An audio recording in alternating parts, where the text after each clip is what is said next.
नमस्कार प्रेक्षकांनो, लक्ष्मीच्या पावलांनी या मालिकेच्या आजच्या भागामध्ये आपल्याला असं पाहायला मिळतंय, राहुल हा नैनाला शॉपिंगला घेऊन चालणार असतो. त्यामुळे ते चहा घेण्यासाठी तिथे बसलेले असतात. त्यावरती रोहिणी त्याला म्हणते, तुझ्या बायकोची मज्जा आहे बाबा, आजकाल तू खूपच लाड करू लागला आहे शॉपिंग आणि हे. राहुल म्हणतो, अगं मम्मा, शॉपिंग वगैरे हे लाड ना तुला कळेलच पुढे, असं म्हणतो. तेव्हा उठतो आणि नैनाच्या पाऊचमध्ये कोणती तरी वस्तू शोधायला जातो. नैना नैनाला काहीच माहिती नसतं याच्या डोक्यामध्ये काय सुरू आहे ते. तेव्हा नैनाच्या पाऊचमधील सर्व सामान खाली पडतं.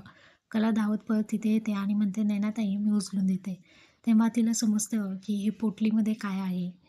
नैना म्हणते, माझ्या पाऊचमधील वस्तू आहे ना ते मला पाहू दे, कारण नैनालाही ते माहिती नसतं ॲक्च्युली त्यामध्ये काय आहे. कलाला जेव्हा समजतं की या पोटलीमध्ये अस्सल हिरे आहेत, सारड्या सणांच्या दागिन्यामध्ये वापरले जाणारे हिरे आहेत, तेव्हा कला नैनाला जाब विचारू लागते. हे सोहमला देखील पाहिल्यानंतर खूप मोठा धक्का बसलेला असतो.